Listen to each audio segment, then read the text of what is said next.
Welcome to Talking Heads on USA Global TV, starring the one and only wonderful Dr. Jacalyn.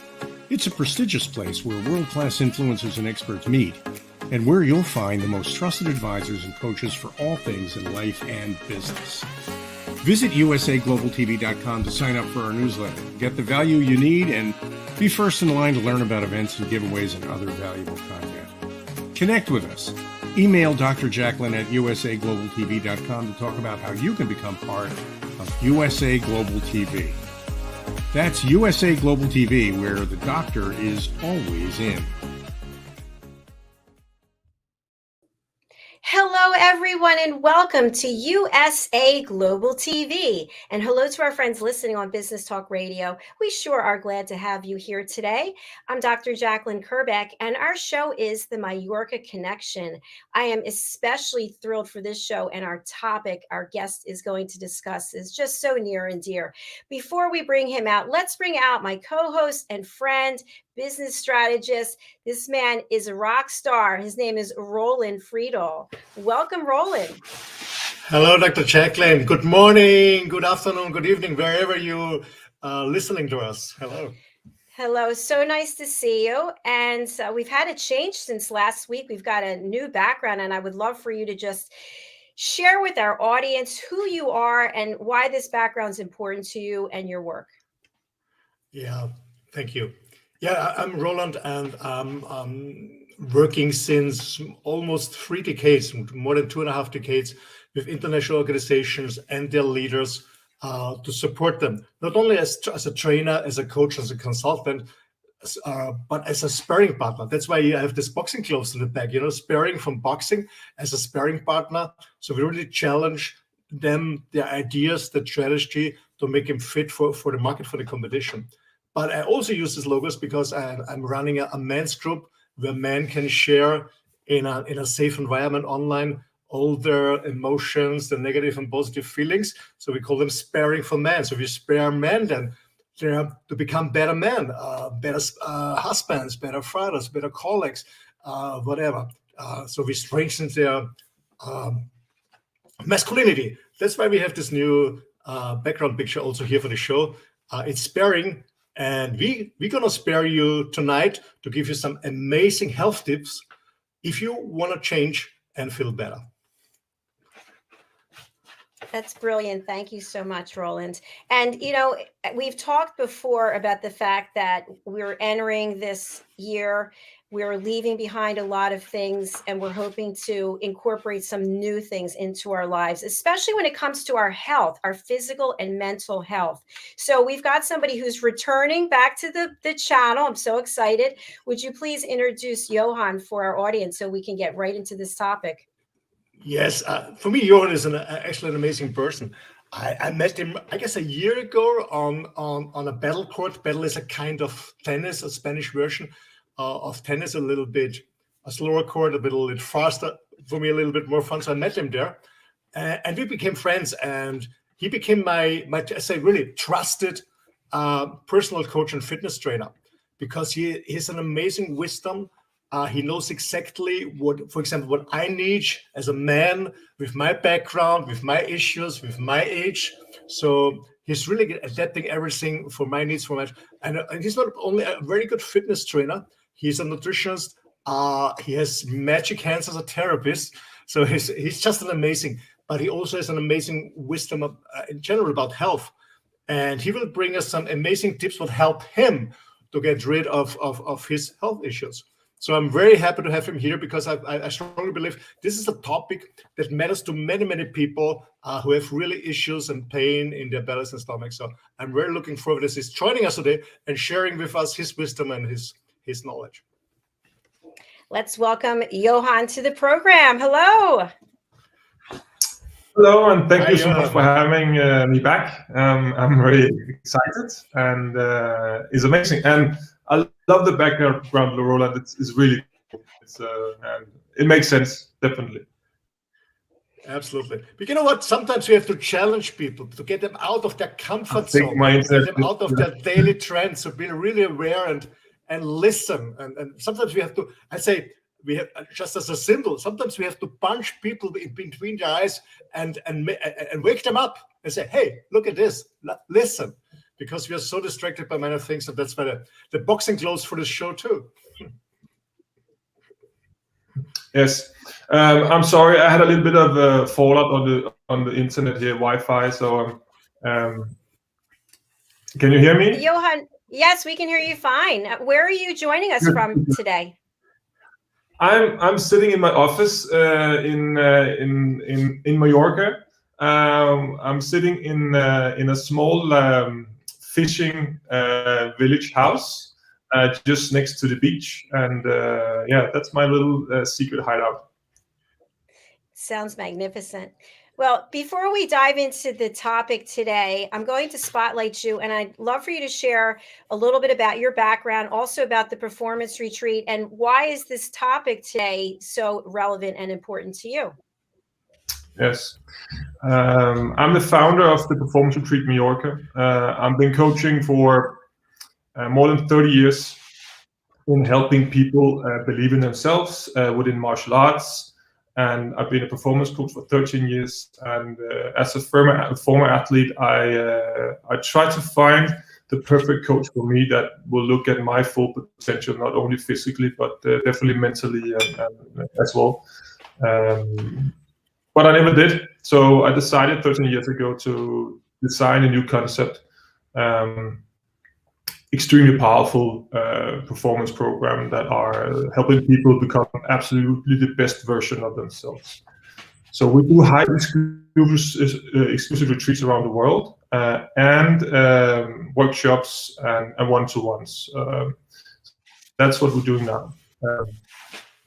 And I would love to share one of my personal stories, and that is according to gut problems and issues.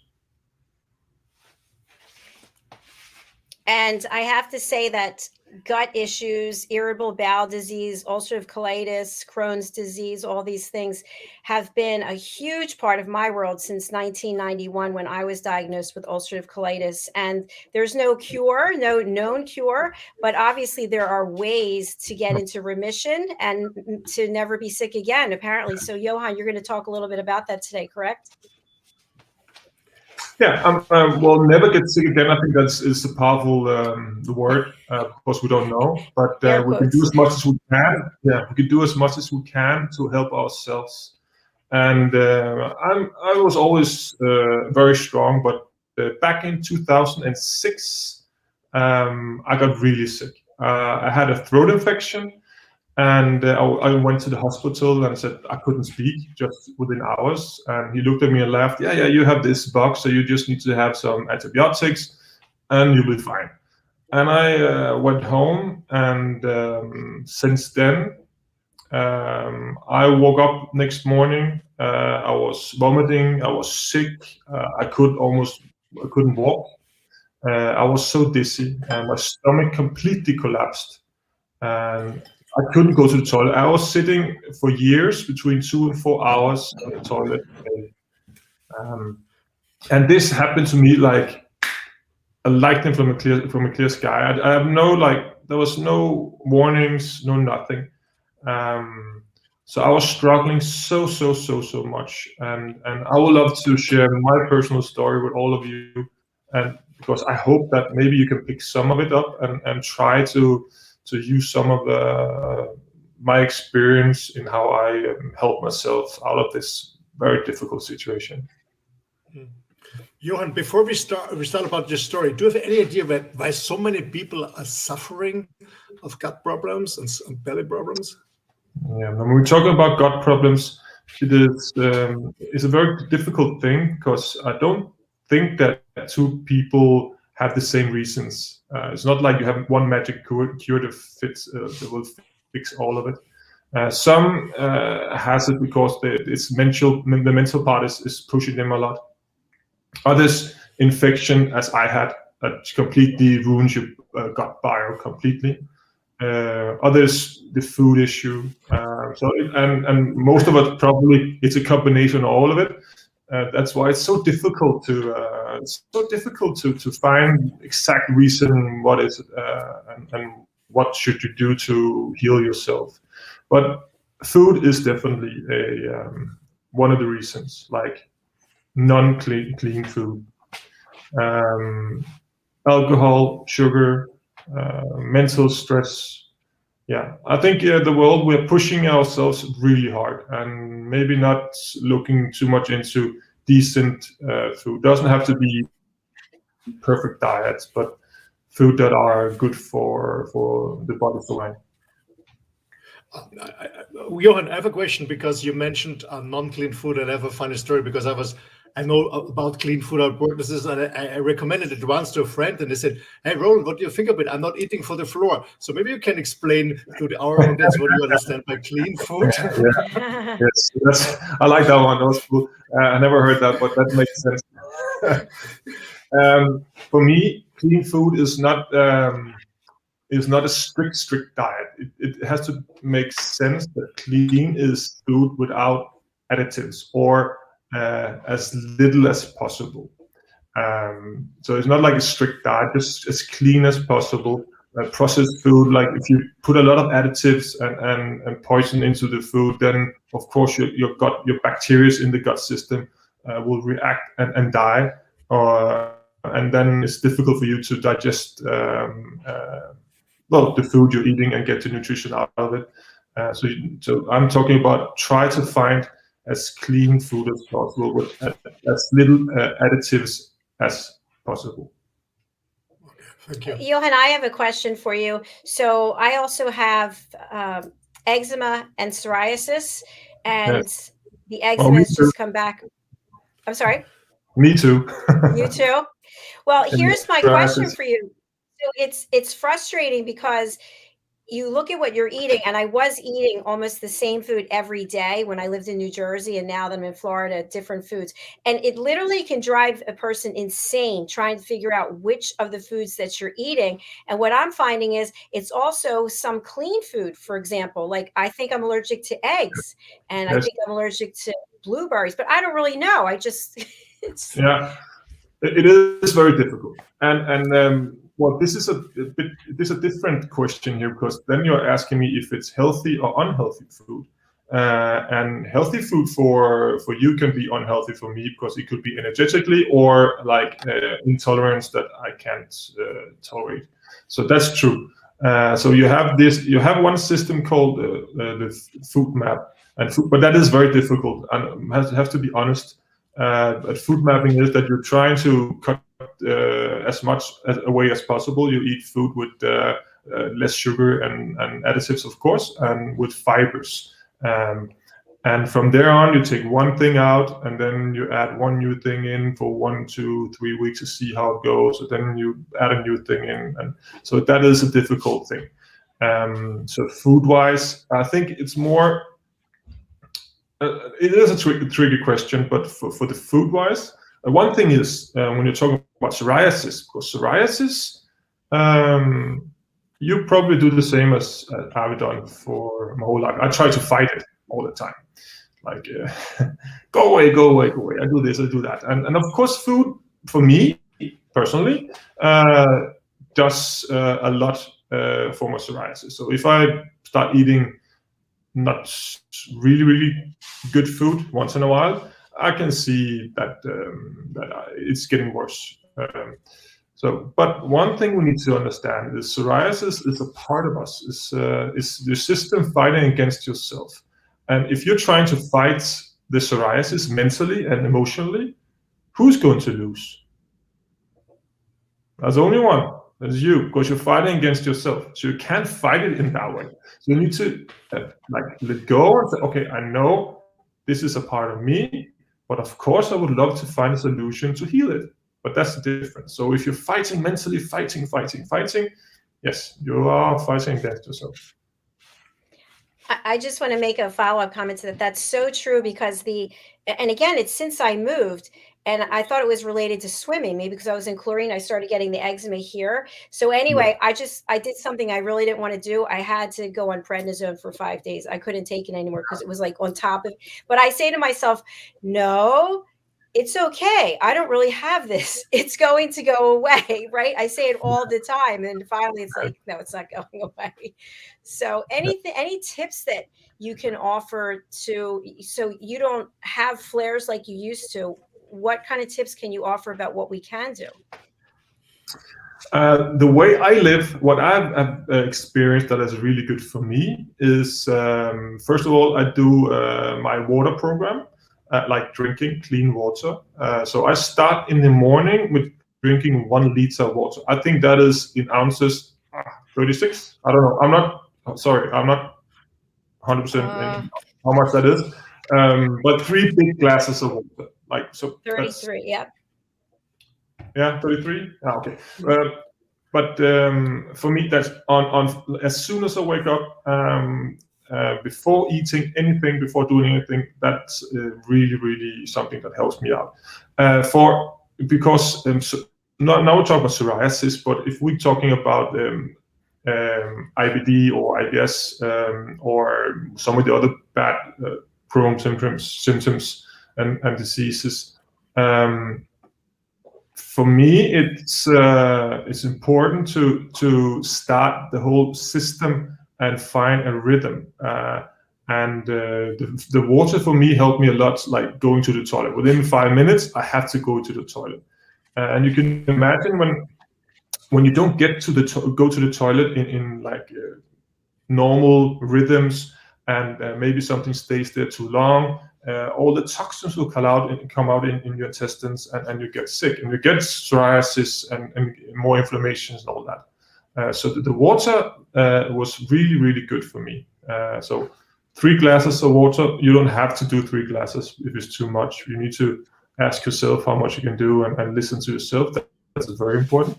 But try to drink the clean water in the morning so you are hydrated and your system starts to clean itself. That was the first thing I started to do, except cutting away dairy, so no milk, no cheese, all these things. I took that away right away because I felt like I could feel it all the way down my throat as soon as you just took 1 sip of milk. Fascinating. Roland, what about you? Have you had any challenges with IBS or IBD or any gut-related issues? Luckily not, to be honest. But I also start my mornings with plenty of water. So no coffee in the morning. I love coffee for the taste, but not to push me in the morning. So I start always with water. Sometimes I put a lime juice in. Sometimes not every day, but put lime juice in. But I always, actually, since I'm a student and from my sports background, always a lot of water in the morning. And as Johan said, I really can relate to that. Going to the toilet, get rid of the toxic stuff early in the morning, and then you feel much better. It's so important. Yeah. Yes. I don't know if you ever tried to massage your own stomach. Like if you had like a therapist doing intestinal massage or stomach massage. For me, it was so painful for many years. Even though I had found my rhythm, I found a better way of cleaning myself and finding a way to go to the toilet and all these things, and didn't really have big issues anymore. Because in the beginning, I was so dizzy for a year. I went to the doctors, and they kept on checking me, and nothing came out of it. So I had to, then I had to figure out something myself. But I had these massages and stuff, and it was so painful. But I thought, okay, but if it's painful, you still have the inflammation. So a bit later, I will tell you about the big breakthrough that I made, the system that helped me. I figured out myself. That was really amazing. But first, the next step I introduced was intermittent fasting.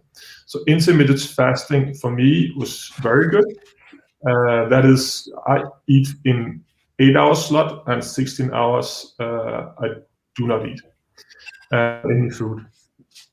And that gives, it rests your whole system, your liver, and you go into ketosis. But that's more if you want to lose weight. That was not my goal. But I felt my stomach actually had that peace for that many hours, and it helped me. Like I was not that bloated anymore, and these things. That was really, so intermittent fasting is not for everybody, but for me it was good. The only thing that is not so good if you do a lot of sports. I was losing a lot of weight, like kilos, not like muscles, not fat. That was not an issue. But so what I do now is I still do intermittent fasting, but I maybe have breakfasts 2 times a week. Well, I mix it up as I like, but I try to find a level.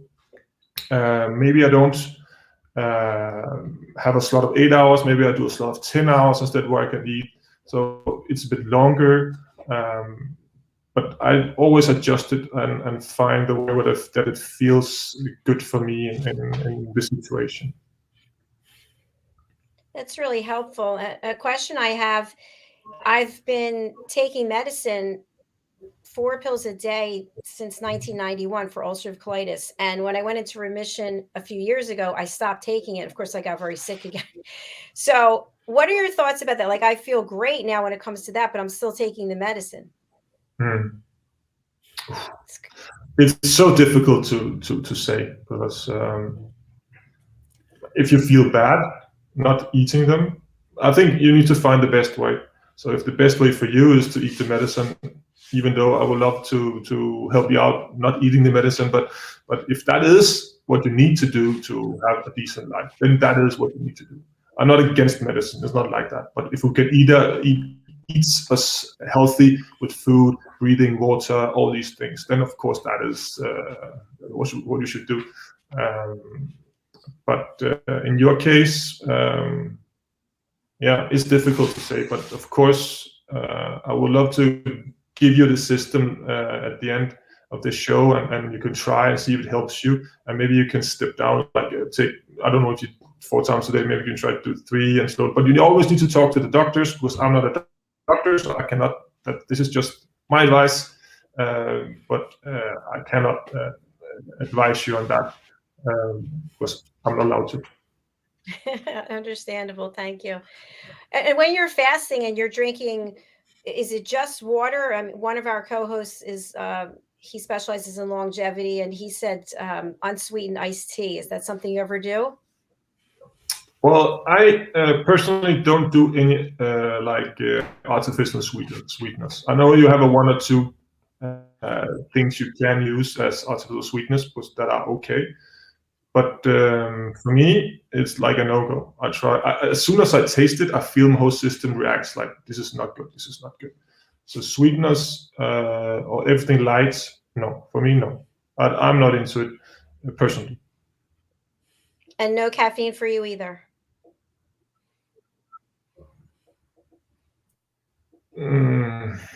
Well, I do not drink coffee myself, so it's not a problem. I don't. Caffeine free, I don't know, maybe that's fine. I'm not stressed about caffeine if you just have a little bit, but it's more if you drink many cups a day, then it will trigger your anxiety and stress as well. So that is a trigger that will, so we need to be careful with the caffeine. But if it's caffeine free, I don't know. But yeah, you can have a cup, it's not that, but why don't you just drink some water and some lemon stuffing instead of? Yeah, I gave up caffeine 3 years ago. I just celebrated in December. Yay. Great. Yeah. How about you, Roland? Do you have coffee once in a while, or tea? I have it once in a while. As I mentioned before, I love the taste of coffee. You know, Yeah. I'm raised in Austria, so we have a good coffee culture.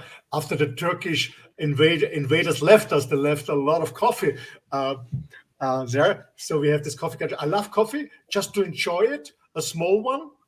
Johan knows when we meet, sometimes I have a coffee when I see it at the beach coffee shop, but I don't drink it like most Americans or most Europeans do, 4, 3, 5, 6 in the office. No, I enjoy one, but not every day. Yeah, as I say, there's nothing wrong with coffee. It's like everything else. If I eat bananas, but if I eat 10 bananas a day, it's not that great. If I drink 1 coffee a day or 10 cups a day, there's a difference. So there's nothing wrong with coffee. Coffee has a lot of health benefits too. But if you have stress or inflammation or these things, then you need to look into it and just be careful and feel how it feels.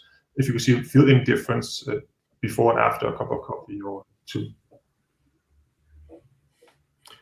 Yeah, I also realized when I started to drink just a little bit of black coffee and enjoy it, and no milk or no soya milk or no sugar, nothing. It feels much better. I guess the worst thing was for me was the diary in the coffee. Yes, the Or these diaries. artificials when you go to the different stores where you get it for a hell of money. This was, I guess, worse than the coffee itself. Yes. Well, again, we are all unique. So some people have no issues with diaries. It's perfectly fine. Their gut bio is balanced, it's fine. So it's all good. But if you have any issues, you need to look into it. And if we were talking about psoriasis and these anti-inflammatory diseases, I must say, after I had COVID, like in December, and mine exploded completely. I've never seen it that bad before in my life. And my stomach were out of order, and so I really had to work hard. I never stopped my daily routines, even though I was lying sick. I just did it shorter. And it's slowly coming back where I can do more and more on the breathing techniques that I want to tell you about. It's everything can trigger it. Even though you're trying to eat correctly, do this, sometimes something just hits you. That is part of life. It's not about if it happens, it's how you act and react when it happens. Exactly. That's a good point. And Roland and I have talked about this before, but a lot of times there are things going on in our lives that we don't even realize how much they're impacting us, right? We're just doing what we're doing. We're handling things, we're finding solutions, we're checking things off the list, but subconsciously they're playing a deeper role that I think then appears, especially on the skin or through the gut. Yes, correctly. That's so true. You've got some techniques that you want to share with us, right? Yes. So I first of all, the water is very important, but I thought for myself, I've done a lot of breath work and meditation and mindfulness and all this. That is part of our routines when we train our clients as well. So we use that as normal tools. I did a lot of Wim Hof breathing as well. You do a lot of power breathing, hold your breath without any oxygen and these things. So I used to breathing, but I was like a bit annoyed that my stomach was still like painful. When I pressed it, it was like it felt like a knife almost in my intestines. So I had like an idea for a year or so that I would love to be able to hold my breath for 7 minutes. And I went to the world champion. He has like so many world records and Guinness World Records. I said, okay, I want to learn how to hold my breath for more than 7 minutes, because I want to like somehow put more energy into my stomach. One thing is normal breathing and these things, and you can breathe with your stomach and relaxing your diaphragm. All these things I've done for years, but I still had pains. So I said, okay, I want to learn how to hold my breath for more than 7 minutes. And I started doing this. And the first time you do a breath hold, you hold your breath and you're waiting until the anxiety, this whole system is trying to survive by pushing your diaphragm. So you're holding your breath, you can't do more. Suddenly everything starts to push and pull, because your CO2 level is getting too high. And then that's why your nervous system tells you, or your brain, you have to breathe now, you have to exhale, otherwise you will pass out. But if you stay there in that, suddenly you have this movement, as he called it, a dolphin effect. So the whole diaphragm is the muscle just in the upper part of your stomach. That's the muscle who actually helps you breathe, open and close in the lungs. And that starts to move like in these hardcore emotions or movements. And I used that for, in the beginning, I hold my breath for 2 minutes, then 3 minutes. Within 5 days, I hold my breath for 7 minutes. So my record was like, that was it, 5 days, and I know how to do that. But then I realized after I did the first really breath hold, where I had a lot of work going on in my diaphragm, I had so much stomach pain. it was like for an hour afterwards, I had so much pain in my stomach. So I had to run to the toilet. I had to do whatever I had to do. And it was completely different than normally. It was much more, I was really clenching, cleaning out. And you can see the difference in the texture as well, that it seems like a lot of water got pushed through. So it's really a clenching. Then I said to myself, wow, if that works as I believe it does, then I want to improve this. So after these 4 days, all the stomach pain disappeared completely. I was completely soft. I could massage my intestines without having any pain left at all. So I decided to adopt this and make it a bit different. So I do my breath hold. I hold it as long as I can. I do a routine of 3 breath holds with breaks in between. And the last 3 minutes, I do complete exhale, hold my breath as long as I can, and I force myself into this diaphragm survival mode movements where the diaphragm is moving like completely aggressively. And I stay there, and then I do one big inhale and push it and go back. So I keep on pushing my intestines. So I'm massaging it crazily, but it does it all by itself, just by exhale. And it has magical results for me. I do this every morning, and no issues anymore. Everything is completely gone. And I've been fighting this for 15 years.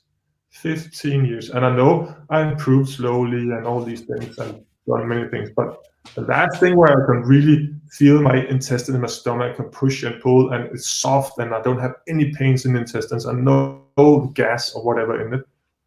That was the trigger. It was amazing.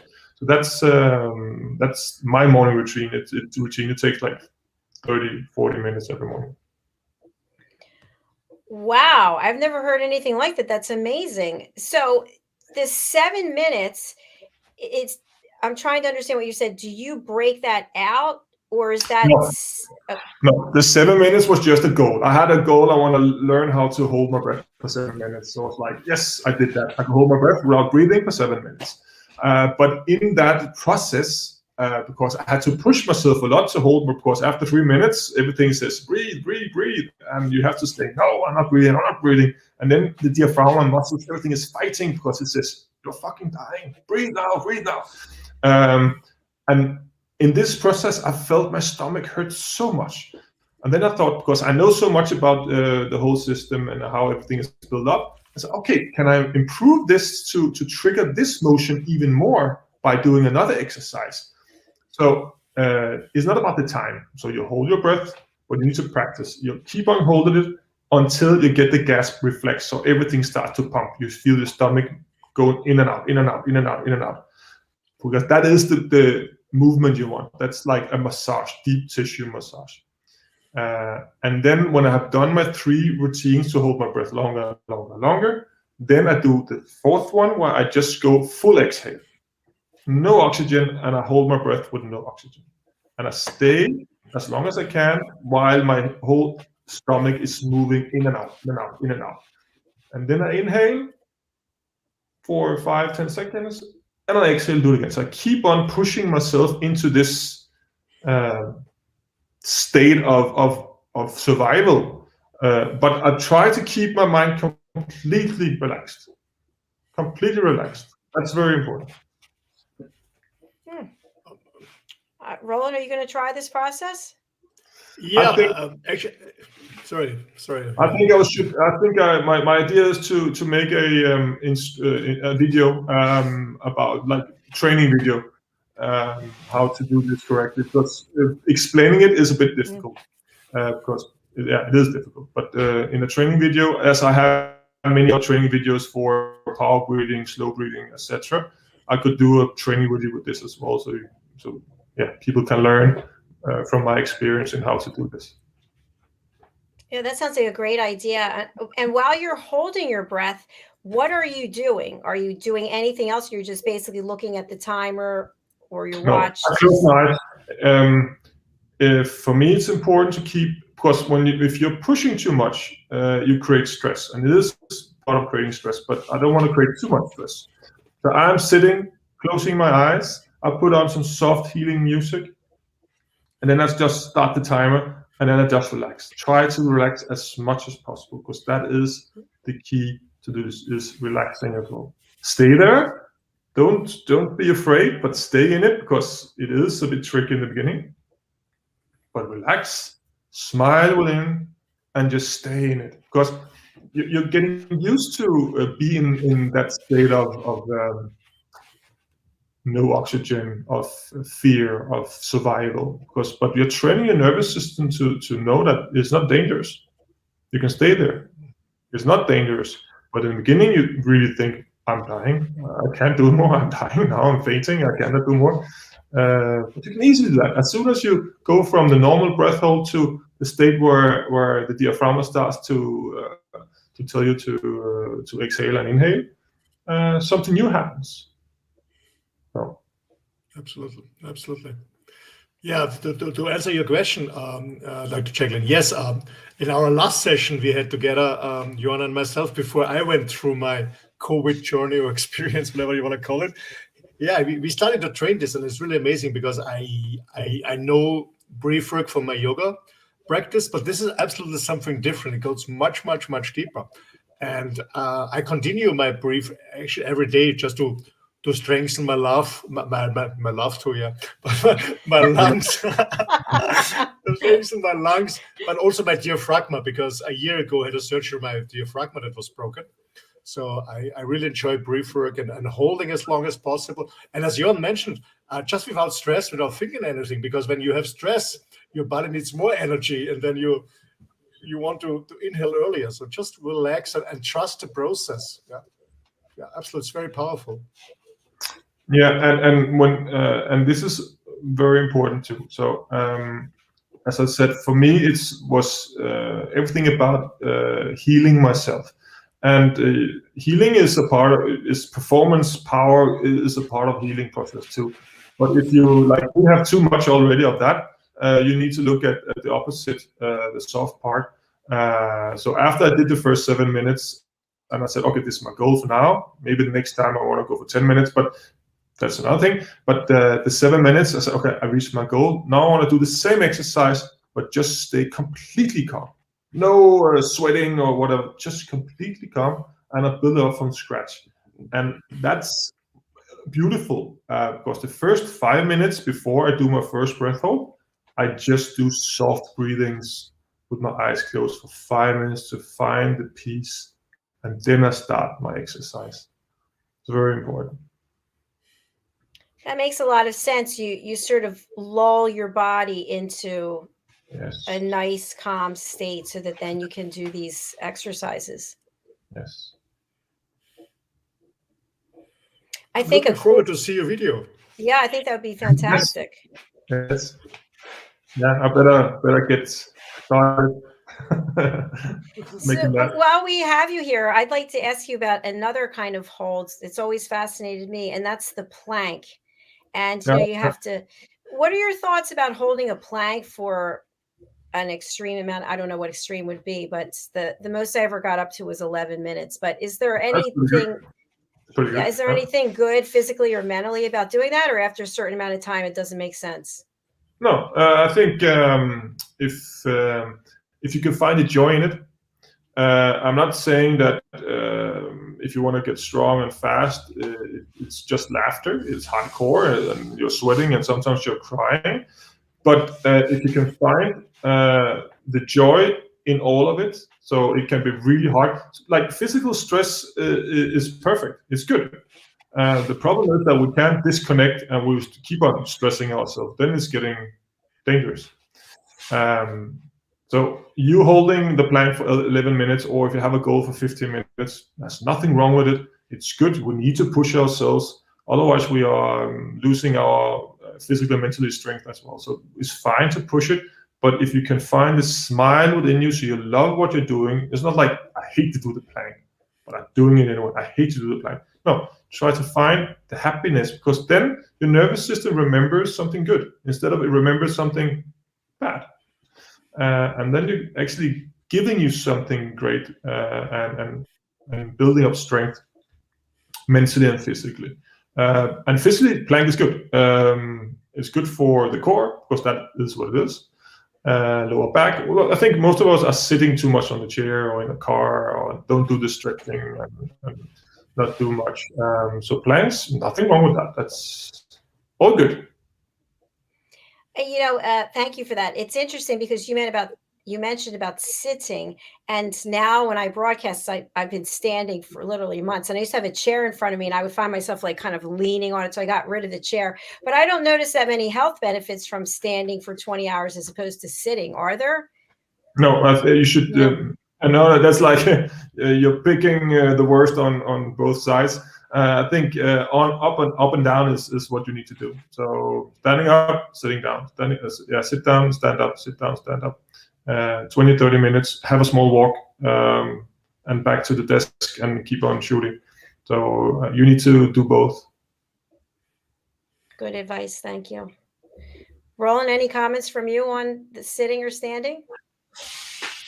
Well, actually, as a trainer, the coach, and with this pandemic, actually, not only me, all my colleagues have been forced to deliver online, and I'm really suffering. But first of all, I love to walk in a seminar room. I love this energy. It gives me energy to walk around. I miss it absolutely. And I just had a conversation with a very good trainer colleague of myself in Austria. So we share our experience once a month. And he also said, when in the seminar room, I energize myself by walking. I get energized back from the delegates. But sitting in a screen, it's so exhausting. We're not moving, we're just sitting, but it's so exhausting. So we need this breathing, we need this walking, we need this upright position and this state. Yeah. So I also try to move around. And I remember when I did my first Zoom conference, I always went out I was standing like you, Dr. Jacalyn, because I feel now I'm sitting, but I was standing because I feel more comfortable standing. And I was always walking out of the picture of the camera because I didn't realize that I was used to walk, and half the time the audience didn't see me. That's pretty funny. Yeah. I guess sitting is one of the worst things we can do.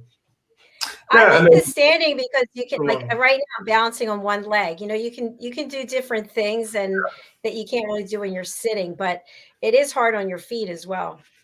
Yes, and hips and lower back and so much. It's hard.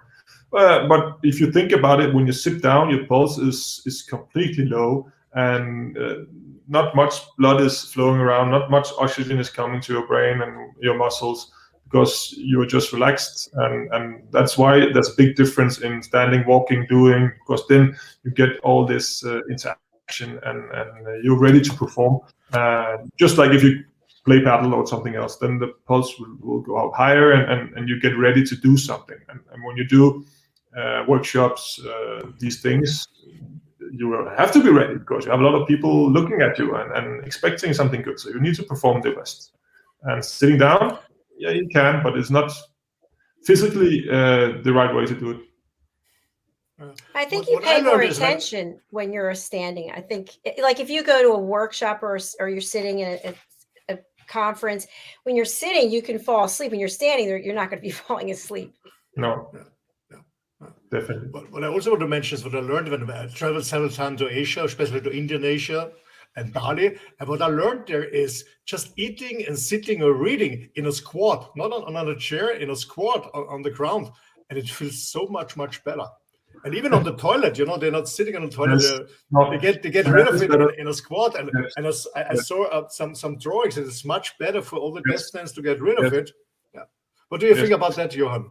100%. But to be honest, it's a culture difference, and we're not born into that. So it'll take some time to sit and squat all over the place. But it's good for the lower back. It's good for the legs. It's good for all these things. So squatting is amazing. Within martial arts, we always saying like the youth lies within our hips and the flexibility. So the more stiff you get, the older you get, and that is true. And a squat is amazing. I remember I did so much sport and had knee injuries. For me, 4 years ago, I couldn't do a squat. I had so much pain. Now I could do a full squat. So that is great too. But I'm just saying that definitely mobility is very important, that we keep that. Like I could ask the most men over 40 if they know how to jump. Maybe they say yes, but how do they jump? How do they land? How does it feel in the knees when they land again? They forget it because we're not using it. So we need to train ourselves to remember these things: jump, sprints, act fast, all these things. We need to keep on training it rest of our lives. I remember this exercise when we trained together at your amazing rooftop terrace with this amazing view, and just jumping down and really to learn again to land soft and on your knees. It was an amazing exercise experience for me. Absolutely. Yeah, because when we talk about jumping, we always thinking we have to jump first, but we forget how to land. No, the most important thing is to land correctly.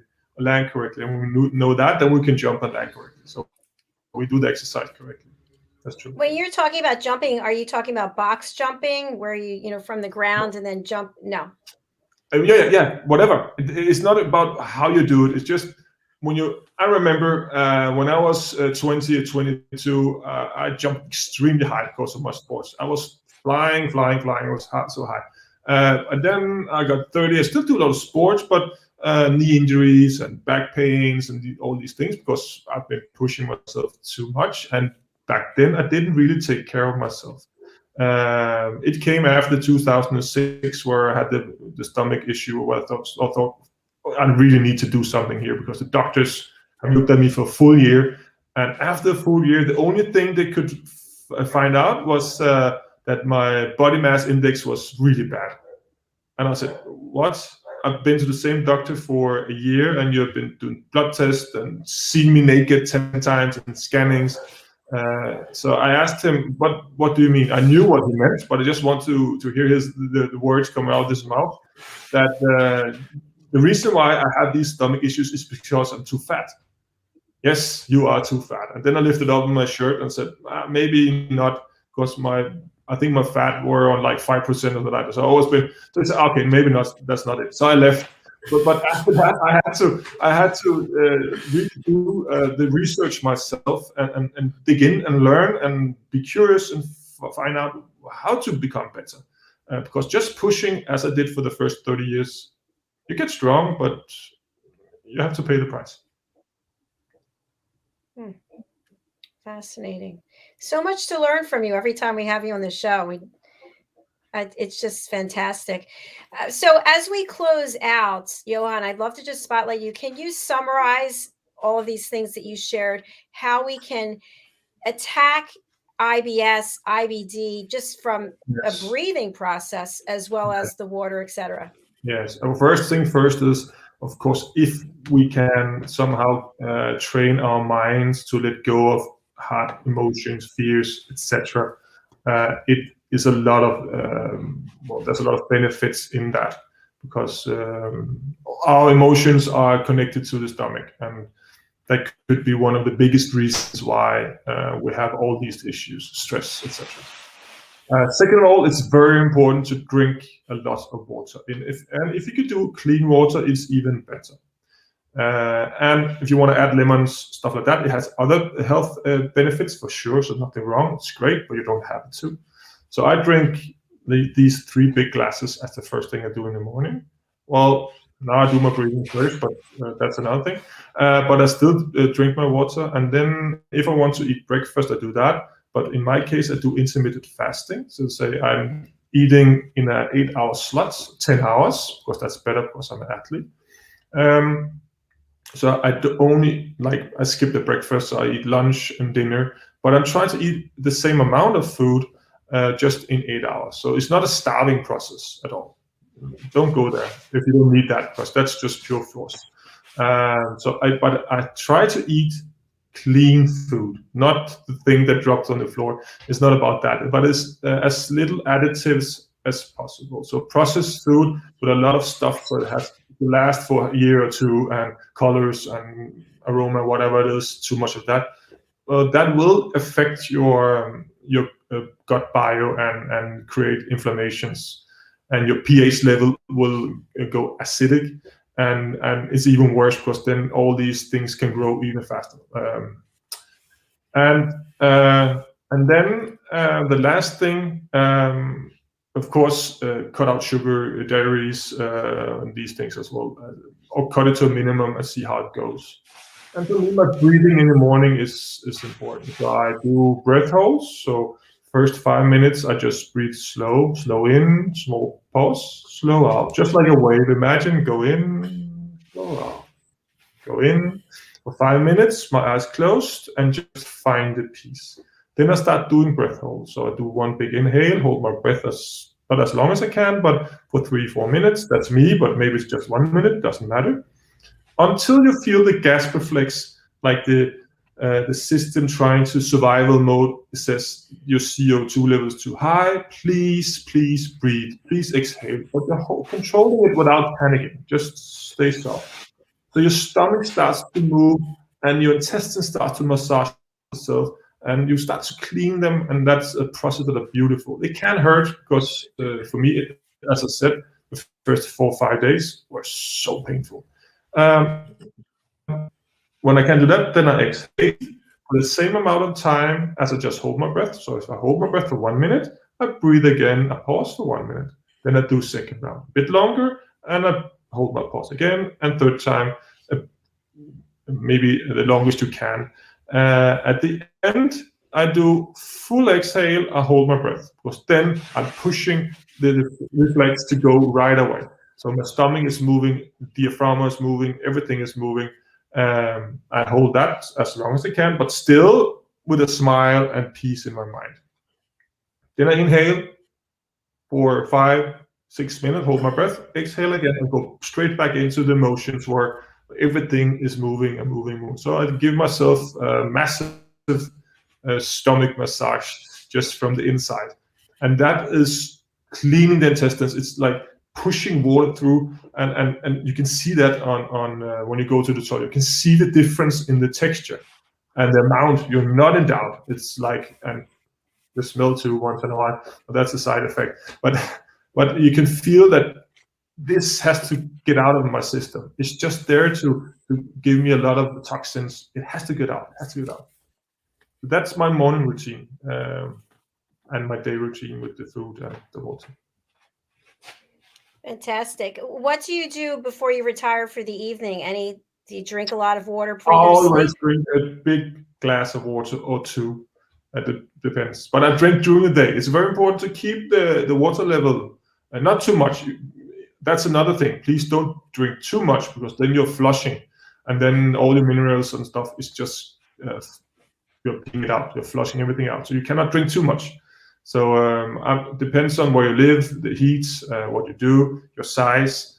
But for me, it's 3 to 4 liters a day. Others could be 2.5. That's normal amount of water. Again, in ounces, then it's around 90 to 100 ounces, I think, something like that, if I'm not completely miscalculated this. But that's very important. But I always end up with a big or 2 big glasses of water just before I go to bed. And then you're thinking, oh, but then you wake up at night, I have to pee, go to the toilet. Sometimes, but most of the times, no, I'm used to it. So you get used to that. Is that a bad thing to have to go to the bathroom in the middle of the night?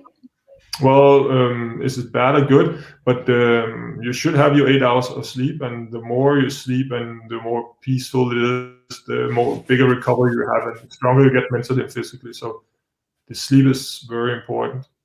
I'm trying to train myself not to. Sometimes I wake up and say, okay, I don't want to go to the toilet. I stay, and then I just go to sleep again to train myself to go through the night without going to the toilet. Good bladder control. Well, sometimes. Johan, it's been fantastic having you here again. Thank you so much. Big pleasure being back. Thank you so much, and take care, all of you. I hope you could use some of my personal advices, definitely. And for people who cannot read the banner that we've had there on the radio, what's the best way to contact you, and who should reach out to you? everybody who's interested in getting better is more than welcome to reach out. And they can go on our website, www.theperformanceretreat.com, or write a mail on contact the performance retreat. Then I will get back to you as fast as I can. Wonderful. Thank you again for being here. Roland, any final words for Johan? Yeah, I'm so happy that I found him and I met him, because I work as an international trainer and coach, and I know how the benefit to give my clients, and for my benefit, for my mental health and strengths, I'm really happy to always to find the best person who helps me.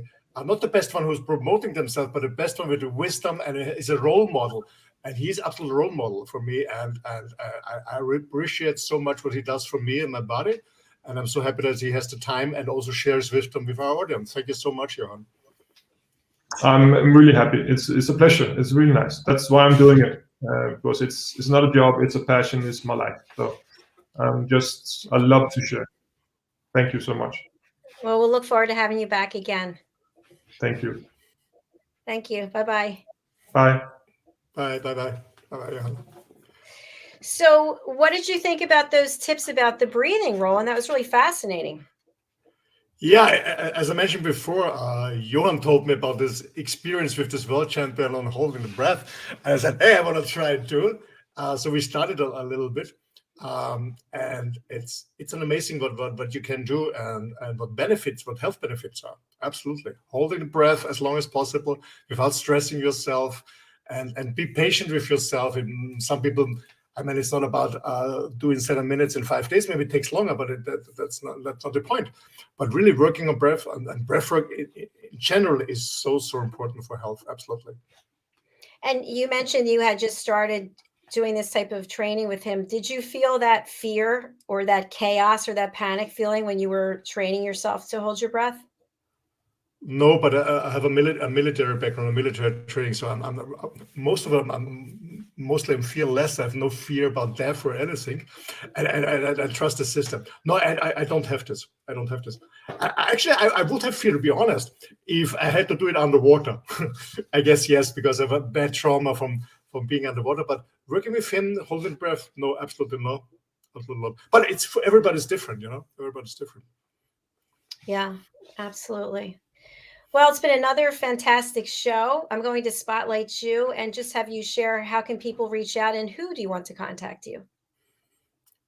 Well, everyone who wants to get a better version of themselves, a business wife, yeah. I'm not a fitness coach like this. My amazing buddy Johan. I'm focused on helping business and their organization, their leadership, who want to improve their business and their life. Or when you're a man and you want to join a men's group in a safe environment and learn more about your masculinity, sexuality, and become a better version of yourself, please contact me. The easiest way is my new website, because it's quite shorter. It's my name, rolandfriedl.com. I just spell it ROLANDFRIEDL.com. And from this website, you get a nice overview about myself and my work. And then you can link directly business-wise to my business website, coaching-wise to coaching, men's group to the men's group. You're very welcome to join us and make yourself and this world a better place. Thank you. Thank you very much, Roland.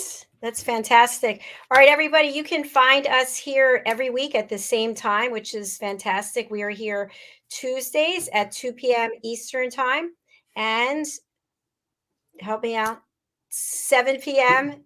Greenwich Mean Time and 8 p.m. Central European Time. Yes, that's true. All right. And I just want to have a second, Jacalyn, and Dr. Thank you so much with all your effort of building up this amazing streaming platform, so all these wise people with the tips can share the knowledge with the world, because it's so important. So thank you so much for your work you're doing. That's so nice. Thank you, Roland. I was thinking today, I went out for a walk as I usually do, and I thought, how cool is it that we have people from all over the world sharing their journey and their expertise, and I think it's just wonderful. So thank you to you, because I know you take this very seriously. You put a lot of pride and effort into being on the show, being a great host, and finding amazing guests. So thank you for everything you're doing. It's an honor and a pleasure. Thank you. Thank you. All right, we'll see you again next week, Roland.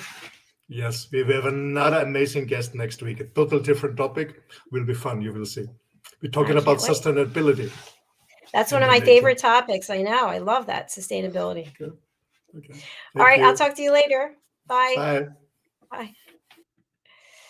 Thank you, everyone who's watching on the live and people watching on the replay. I just wanted to share with you that all of our shows are organized in playlists on our YouTube channel, which is USA Global TV.